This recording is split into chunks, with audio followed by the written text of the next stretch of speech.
Hi everybody. Hope you've all had a good day so far. I just wanted to make a video on the Firefox add-ons that I use, and this video is more towards beginners in Firefox.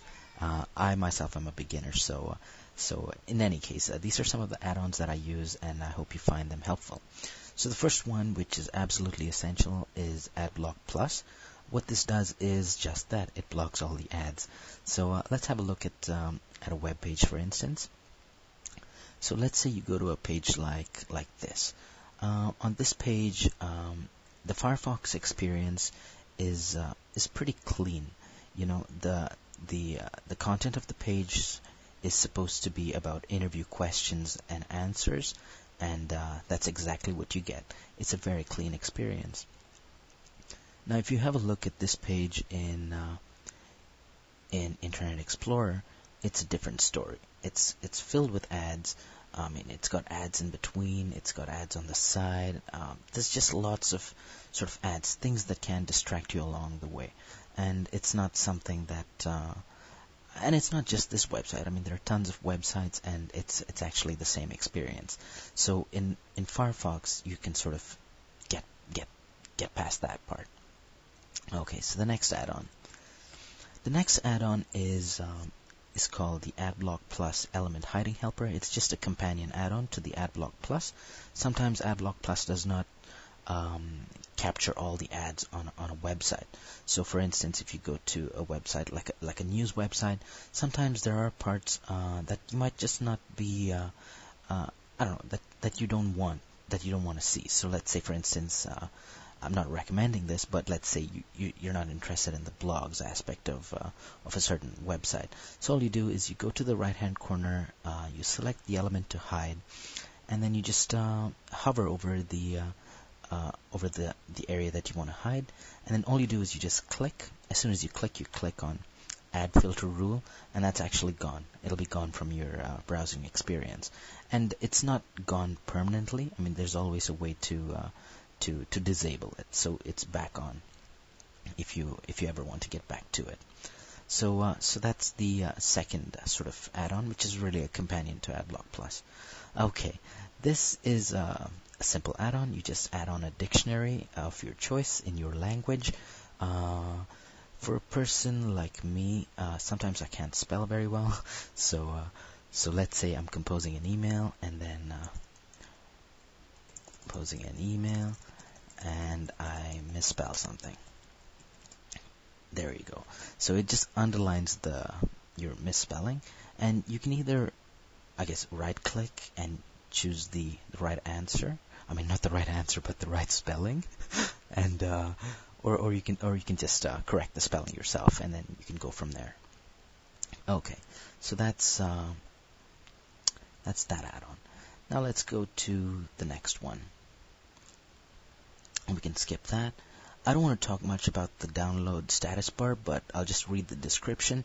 It helps you view and manage your downloads from a tidy status bar. So it basically, if you download something, it just comes out here at the bottom, and it's a pretty clean experience. The next add-on is Fab Tabs. And Fab Tabs, as you can already notice from the tabs that I have here, they're pretty sort of colorful. They're not saturated with color as such, but you can tweak it to your preference, basically. And it just makes your tabs look a little bit better. I mean, this is the experience in Internet Explorer. It's kind of, I don't know, bland, I guess, but you could just, personalize it a bit more with Firefox. Okay, so that's that add-on. Now let's look at the next one. Now, FlagFox, it's not absolutely essential in any sense, but I'm always curious to know where the information of the website that I'm looking at, where's that information stored? So on which server is it stored, which country, for instance. So I'm looking at the CBC News, which is a Canadian news website, and their information is stored somewhere in Canada. So at least whatever information's on this page, it's stored here in Canada.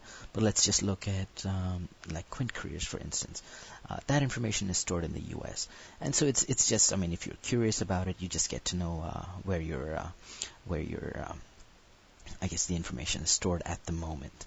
on whichever web page you're looking at. So that's just a small thing, not essential, but it's just there. Fox clocks, if you have friends from around the world or if you have family in different parts of the world, this might help you. It helps me. I have friends and family in Bangalore, India. That's where I grew up. So I know right now it's about 6 a.m. in the morning. So if I'm going to give them a call, I probably have to wait for a few more hours. That'll be a bit better. And over here, it gives you. I put in my time zone over here, and you can put in lots of other time zones. So you shouldn't have too much of a problem. Okay.